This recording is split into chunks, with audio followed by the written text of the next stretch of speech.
There's a lot of people in here who have different agendas and different attitudes, but we did all come together on a peaceful and on a one accord. This was a signal sent to City Hall, to the 5th floor, who sent no one down here to make sure that the city that he resides over, that he could step in and say that he's doing something. First of all, I'd like to say one major thing. Stop blaming just anybody for the violence in the city of Chicago. Blame the right people. Not just white people, blame the right people. Because it ain't just white folks a part of this. All right, folks, welcome back on this Christmas week, Monday edition of the Steve Malzberg Show. Glad you are aboard. And that, ladies and gentlemen, was Paul McKinley.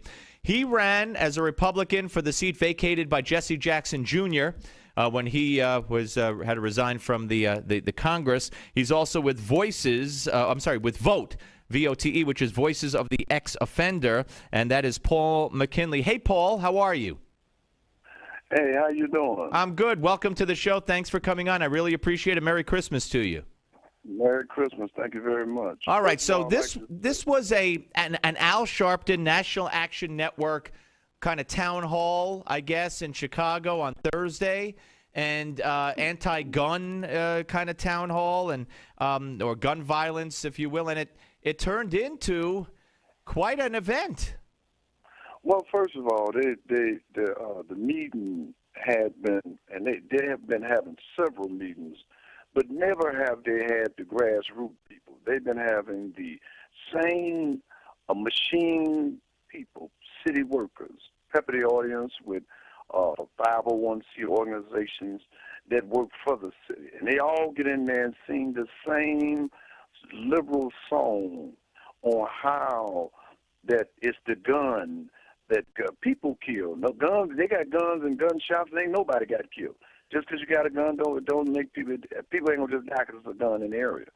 What's happening is the corruption in the city of Chicago that they never wanted questioned.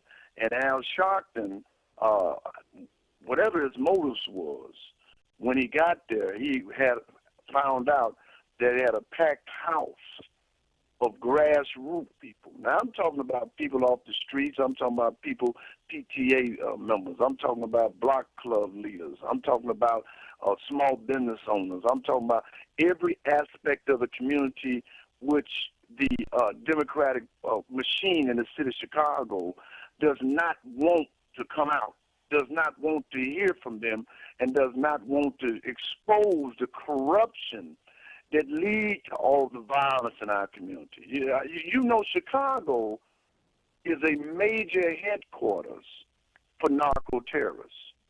But they would make you think that only the black community is selling drugs. The black community is at the very end of the drug trafficking in the city of Chicago.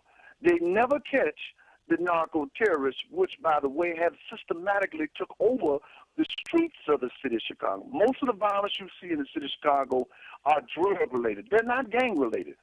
It's drug-related. And the reason why it's drug-related because you have international narco-terrorists who have hooked up with Al-Qaeda-type individuals who are bringing heroin through Mexico into the city of Chicago and have a free ring.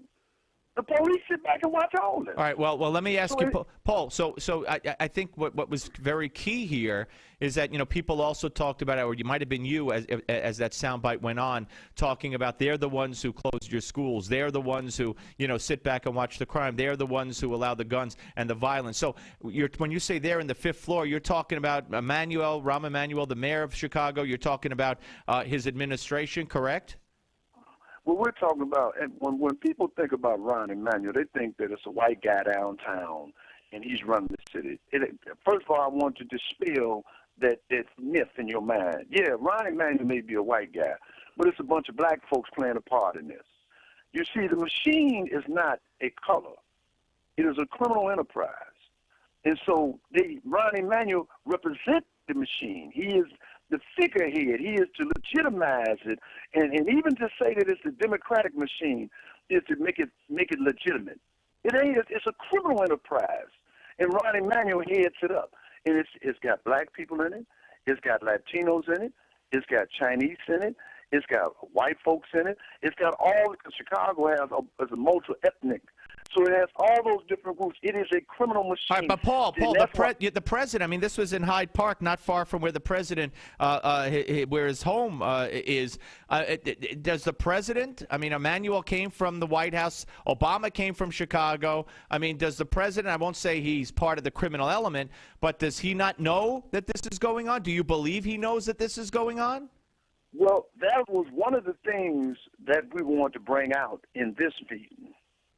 We want to expose that you ran on change. The president certainly ran on change, and I'd like everybody to hear this. The president of the United States, it certainly was a race issue in this election. Well, white folks said, we don't want to appear to be like our ancestors, like we don't like black folks. We want to give everybody a chance. So they gave Barack Obama a chance, not by the color, but by the content of his character. When Barack Obama went to Washington, he took a lot of these criminal elements in Chicago who has under any type of change that he even think he's going to try to do, they're going to undermine it, because they are not about no change. They're about more of the same. Actually, Barack Obama has brought them people to the White House and made them even more influential. Like who? Paul. All right, Paul, and we're talking to Paul McKinley. He ran for the Jesse Jackson Jr. seat in Chicago, in Illinois, in Chicago, I should say, a former GOP congressional candidate, and also with Voices of the Ex-Offender. He and others were at a Al Sharpton Town Hall anti-gun, anti-violence rally or town hall meeting on Thursday, and it turned into something extraordinary. So who were some of the criminal elements that Obama took from Chicago to D.C. with him? Could you name some? Well, certainly when Barack filled his cabinet up, he had a man by the name of Arne Duncan, who has this, when we was talking about the school project, there's a video that we filmed him. It's called The Backroom Deal with Arne Duncan. It's on YouTube, ladies and gentlemen. It's Arne Duncan and me coming in there, catching them with Congressman Danny Davis, where they was making this deal to, these are not charter schools neither that they're putting together. These are corporate schools. They're creating a corporate school. Chicago idea of charter schools is not the idea that Republicans brought. Republicans said, let's create a voucher, let's create a system where people can have the freedom to go to any school they wanted to go. But that's not what they're doing here. That's not what Arne Duncan doing. He's bringing Renaissance 2010. Renaissance 2010 is to create a corporate school system where they eliminate public education, and the and these corrupt corporate people take upon these schools, and then they make the money off federal dollars, off state dollars. The money that comes down to educate the people, they get the money, and these are the same people that has not educated the 400,000 students in Chicago all the time. Now they have corporatized it and bringing in new faculties, and they still not, you know, this miraculous system that they put in place, still not better. So since the people in the city of Chicago didn't want no more charter schools, Ron Emanuel shut down the schools, just closed them down. There was no vote. The people said they didn't want it. This is the criminal element. When the masses of the people say they want red, and the elected officials say no, you're gonna take blue. All right, but Paul, I understand that, and I hear what you're saying. But let me go further and ask you this as well. You ran as a Republican against, for Jesse Jackson's seat. Do you think it's possible that the people of that district or in Chicago, in cities around the country, will they ever stop voting automatically for Democratic candidates or Democrat candidates just out of habit because they think Republicans are evil? Can that be changed? Will it change soon? Well, I think it depends on two things. Depends on two key issues. One, the Democrats are not going to change. So they're definitely not going to keep voting for them. Now, they may not vote at all, but they're not going to vote for them. The question is to get them to vote for Republicans, people who are represented in the Republican circles. The problem has been in the Republican circles that every time a black person runs, we're talking about black folks running in black districts, that every time a black person runs, that the Republicans doesn't agree with them that they're Republican enough. And this is mostly coming from Rhino Republicans, not the Tea Party.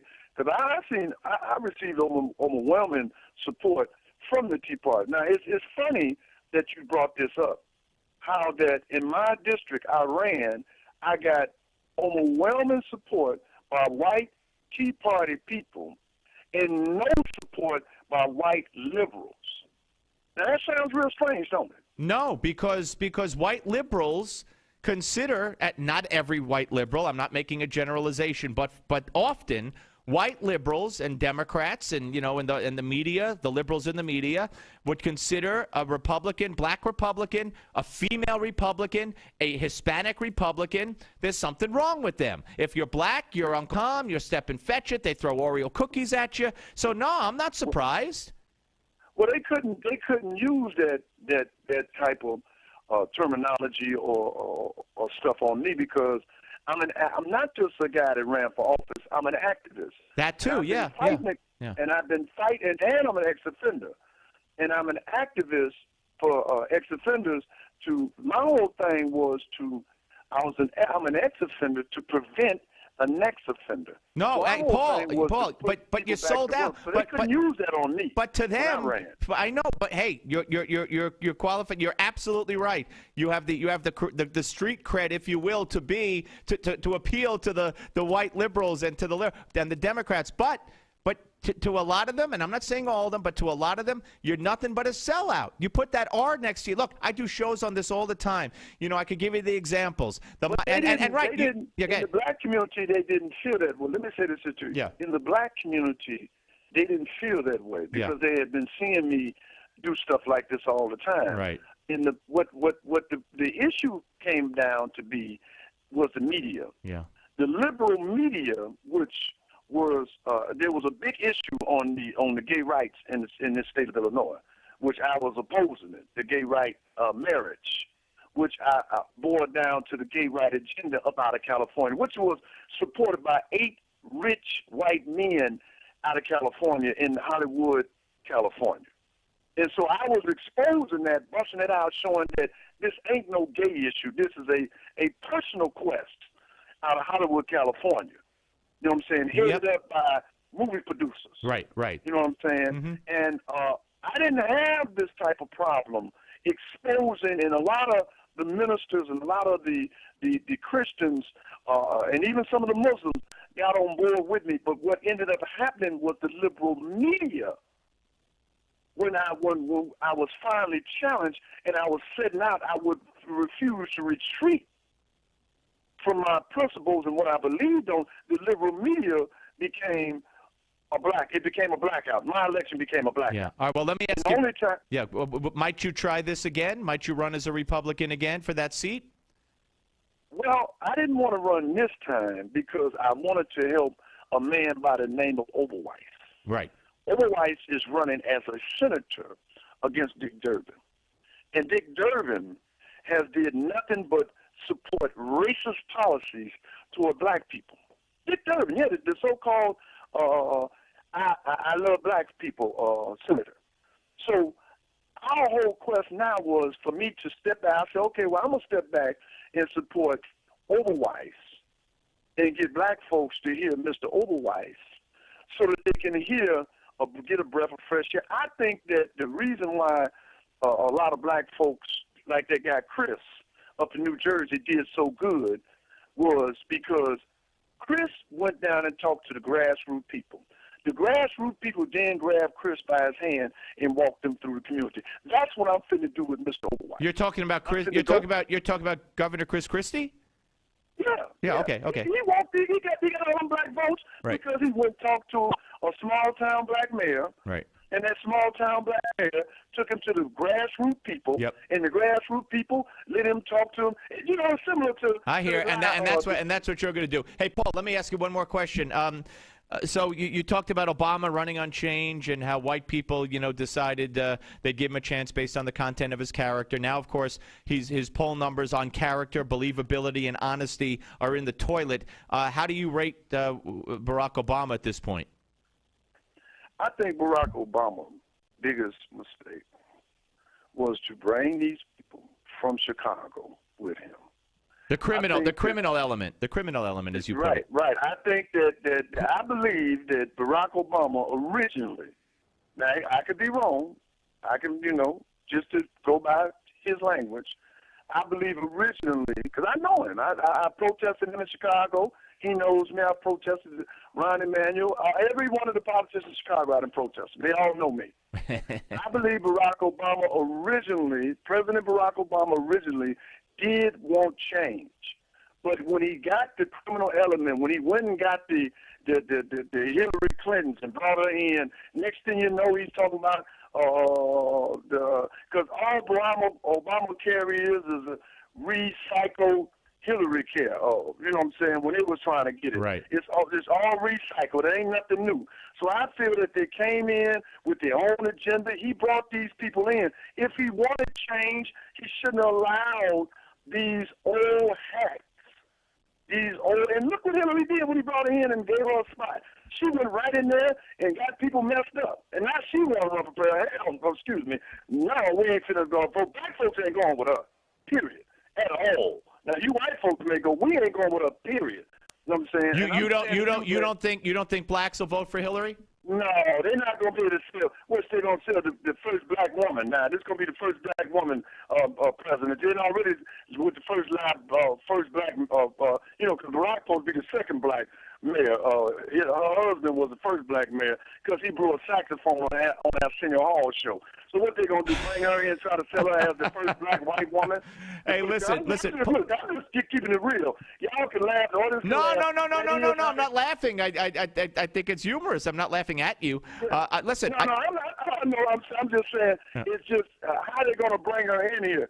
I don't think we're not feeling her. You know what I'm saying? I don't know if anybody go with us, probably the white neighbors, white community, maybe some Latinos may go with her. But I'm saying to you that the President Barack Obama surrounded himself around corrupt people who had their own agenda, and he never got whatever he wanted to do, it never got off the ground. All right, so that just to clarify, so that's the people like Duncan and Hillary and Rahm Emanuel, right?